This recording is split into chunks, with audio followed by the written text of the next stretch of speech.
Hello everyone, कैसे आप सब। आप सबका अपने चैनल में स्वागत है।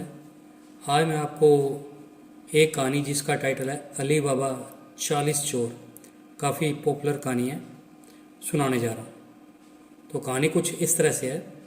सालों पहले फारस देश में अली बाबा और कासिम नाम के दो भाई रहते थे। पिता की मृत्यु के बाद से दोनों भाई मिलकर अपने पिता का व्यापार संभालते थे।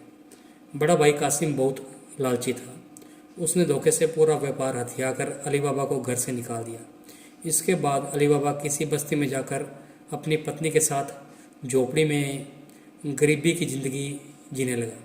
वह रोज़ाना जंगल जाकर लकड़ियाँ काट कर लाता और वह बाजार में उन्हें बेचकर घर का गुजारा चलाता। एक दिन अली बाबा ने जंगल में लकड़ी काटते समय 40 घुड़सवार को आते हुए देखा। सभी घुड़सवार के पास धन की पोटली और खंजर थे। यह देखकर वह समझ गया कि ये सभी चोर हैं। अली बाबा एक पेड़ के पीछे छिपकर उन्हें देखने लगा। तभी सभी घुड़सवार एक पहाड़ के पास जाकर खड़े हो गए। तभी चोरों के सरदार ने पहाड़ी के सामने खड़े होकर बोला, खुल जा सिम सिम। इसके बाद पहाड़ में से एक गुफा का दरवाज़ा खुला। सारे घुड़सवार उस गुफा के अंदर चले गए। अंदर जाकर उन्होंने बोला, बंद हो जा सिम सिम, और गुफा का द्वार बंद हो गया। यह देख अली बाबा दंग रह गया। कुछ देर बाद वो दरवाज़ा फिर खुला और उसमें से वो सभी घुड़सवार निकले और वहाँ से रवाना हो गए। अली बाबा यह जानने के लिए बेताब हो गया कि आखिर इस गुफा में है क्या और वो सब यहाँ क्या कर रहे थे। इसके बाद उसने गुफा में जाने का फैसला किया। वह उस पहाड़ के सामने गया और बार बार चोरों के सरदार के शब्द बोलने लगा, खुल जा सिम सिम, खुल जा सिम सिम। गुफा का दरवाज़ा खुल गया। अली बाबा गुफा के अंदर गया और उसने देखा कि वहाँ सोने की गिन्नियाँ, अशरफियाँ, गहने आदि रखे थे। चारों तरफ खजाना ही खजाना था। यह सब देख उसकी खुशी का ठिकाना नहीं रहा। उसे मालूम हो गया कि वो चोर सारा चोरी का सामान लेकर यहाँ छुपाते हैं। अली बाबा ने वहाँ से एक पोटली में सोने की अशरफियाँ भरी और घर चला आया। घर आकर अली बाबा ने पूरे किस्से के बारे में अपनी पत्नी को बताया। साथ ही इतनी सारी अशरफियाँ देखकर उसकी पत्नी हैरान रह गई और अशरफियों को गिनने बैठ गई। तभी अली बाबा ने बोला कि ये इतनी अशरफियाँ हैं कि इन्हें गिनते गिनते रात हो जाएगी। मैं गड्ढा खोदकर इन्हें छुपा देता हूँ, जिससे किसी को हम पर शक भी नहीं होगा। अली बाबा की पत्नी बोली, मैं इनकी गिनती नहीं कर सकती, लेकिन अंदाजे से इन्हें तोल सकती हूँ। अली बाबा की पत्नी भागती हुई कासिम के घर गई और उसकी पत्नी से गेहूँ तोलने का तराजू मांगने लगी। यह देखकर कासिम की पत्नी को उस पर शक हुआ।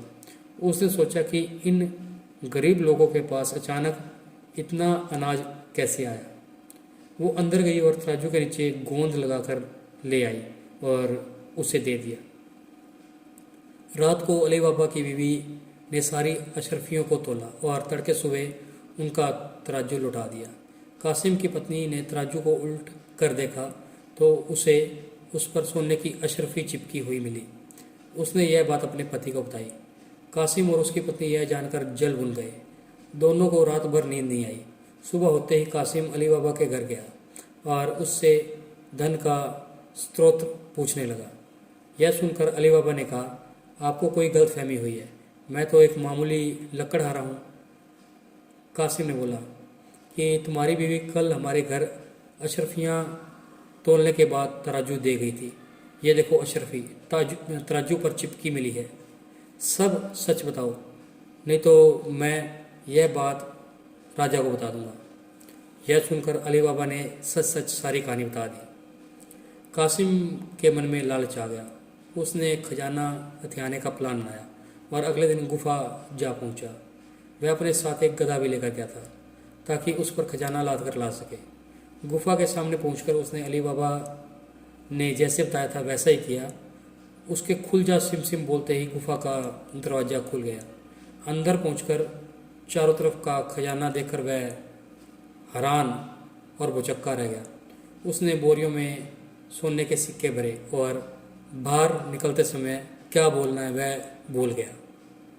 गुफा से बाहर निकलने की तमाम कोशिश की, लेकिन कोई रास्ता नहीं निकला। वह गुफा के अंदर कैद हो गया। कुछ देर बाद जब चोरों का गिरोह वहां पहुंचा तो उन्होंने देखा कि बाहर एक गधा बंधा हुआ है। वे समझ जाते हैं कि यहाँ कोई आया है। चोर अंदर जाते हैं और कासिम को ढूंढकर मार देते हैं। इधर जब कासिम घर नहीं पहुंचता तो उसकी पत्नी परेशान हो जाती है और अली बाबा के घर जाकर बड़े भाई को ढूंढ कर लाने के लिए बोलती है। अली बाबा ढूंढता हुआ गुफा के पास पहुंचता है तो वहाँ उसके भाई के गधे को घास चरते हुए देखता है। वह समझ आता है कि कासिम अंदर गया था और चोरों ने उसे पकड़ लिया है। अली बाबा जब गुफा के अंदर गया तो उसे कासिम की लाश मिली। अली बाबा लाश को घर लाता है और बिना किसी को बताए प्राकृतिक मौत घोषित करके उसका अंतिम संस्कार कर देता है। कासिम की पत्नी के कहने पर अली बाबा और उसकी पत्नी कासिम का व्यापार संभालने लगते हैं और उसके साथ भी रहने लगते हैं। वहीं जब चोर गुफा में आते हैं और कासिम की लाश नहीं देखते तो समझ जाते हैं कि खजाने का राज किसी और को भी पता है। वह गांव में जाकर पता लगाते हैं कि कुछ दिन पहले किसके घर में मौत हुई थी। चोरों को अली बाबा का घर मिल जाता है। चोर ने उनके घर के बाहर क्रॉस का निशान लगा दिया जिससे कि रात के समय उन्हें उसका घर समझने में आसानी हो। वहीं अली बाबा ने जब अपने घर के बाहर क्रॉस का निशान देखा तो वह समझ गया कि चोरों ने उसके घर का पता लगा लिया है।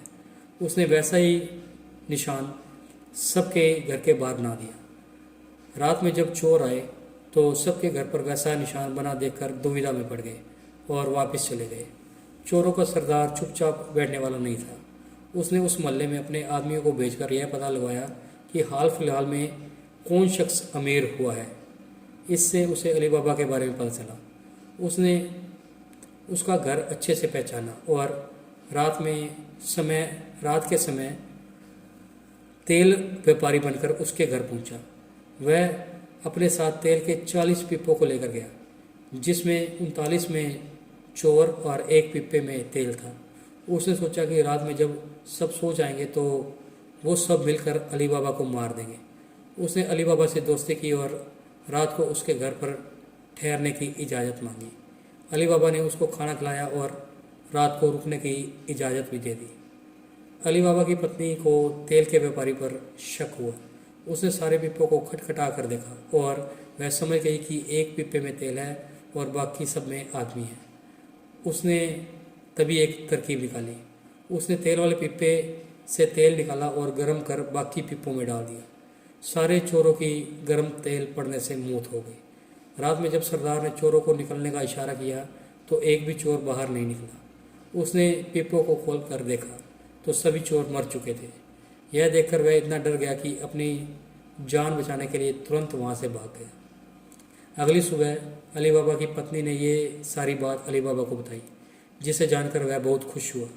अब उन 40 चोरों के सारे खजाने का अकेला एक ही मालिक था, अली बाबा। वह देश का सबसे अमीर शख्स बन चुका था और खुशी खुशी अपनी बीवी और बच्चों के साथ रहने लगा। तो इस कहानी से हमें यह सीख मिलती है कि लालच मनुष्य का दुश्मन है। लालच करने से सब काम खराब हो जाते हैं, इसलिए कभी भी लालच नहीं करना चाहिए। तो आपको ये कहानी अगर पसंद आई है तो वीडियो को लाइक कीजिए, शेयर कीजिए और चैनल को सब्सक्राइब कीजिए। बेल वाला बटन ज़रूर दबा दें ताकि हम ऐसी कोई और कहानी डालें तो उसकी नोटिफिकेशन आपको मिल जाए। Thank you.